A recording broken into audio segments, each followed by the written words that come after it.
এবার আমরা কথা বলবো খাদ্যনালী ক্যান্সারের যে ডায়াগনোসিস করার জন্য কি কি টেস্ট আর ইনভেস্টিগেশন করা হয় আর এটার সঙ্গে সঙ্গে ট্রিটমেন্টটা কি করা হয়।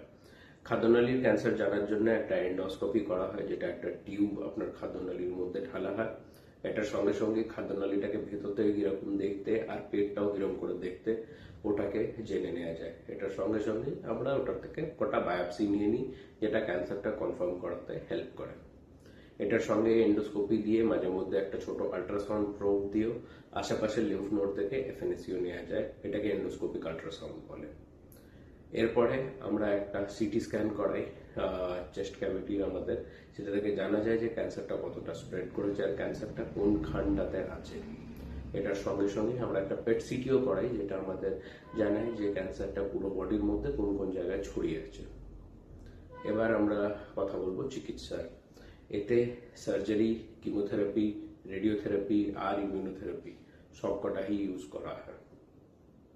যদি ক্যান্সারটা খাদ্যনালীর মাঝখানটাতে কিংবা নিচের পার্টটাতে থাকে, তাহলে এটাতে সার্জারি মেইন ট্রিটমেন্ট হয়। এটার সঙ্গে সঙ্গে আমরা কিমোথেরাপি আর রেডিয়েশন থেরাপিও দিই, আর এই ক্যান্সারটাকে তারপরে ট্রিটমেন্ট করা হয়। কিন্তু সার্জারিটা এর মধ্যে একটা মেইন জিনিস দাঁড়ায়।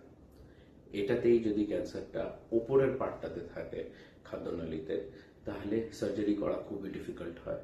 এটাতে আমরা ইউজুয়ালি কিমো রেডিয়েশনের একটা কম্বিনেশন দিই, আর এটা যদি ফেল হয় তারপরে আমরা সার্জারি করার চিন্তা করি। আমি যে আগে বলেছিলাম যে দুখানা ক্যান্সারের একটু ট্রিটমেন্টটা আলাদা আছে। তো এতে স্কোয়ামাস সেল কার্সিনোমা যেটা হয়, এটাতে আগে কিমো রেডিয়েশন দেওয়া হয়, তারপরে সার্জারি করা হয়, আর তার সঙ্গে ইমিউনোথেরাপিও দেওয়া যায়। এটাই যদি অ্যাডিনোকার্সিনোমা হয়, তাহলে কিমোথেরাপি দেওয়া হয় আগে, তারপরে সার্জারি করা হয়, আর তারপরে আবার কিমোথেরাপি দেওয়া হয়। এবার আমরা সার্জারিতে আসি, আর এটাতে বোঝার চেষ্টা করি যে সার্জারিটা কি করে হয়। ইসোফেগাস ক্যান্সারের সার্জারিটা দুনিয়ার একটা সব থেকে বড় আর কঠিন সার্জারি হয়।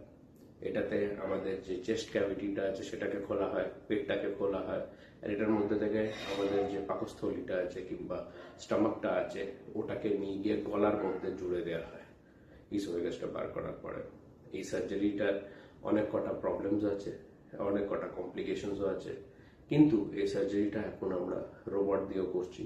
রোবট দিয়ে করার জন্য এই সার্জারিটার পরে যে আপনার হসপিটালে থাকার সময়টা থাকে ওটা অনেক কমে যায়, ব্যথাটাও অনেক কমে যায়, আর আপনি তাড়াতাড়ি আপনার রিকভারিও করতে পারেন।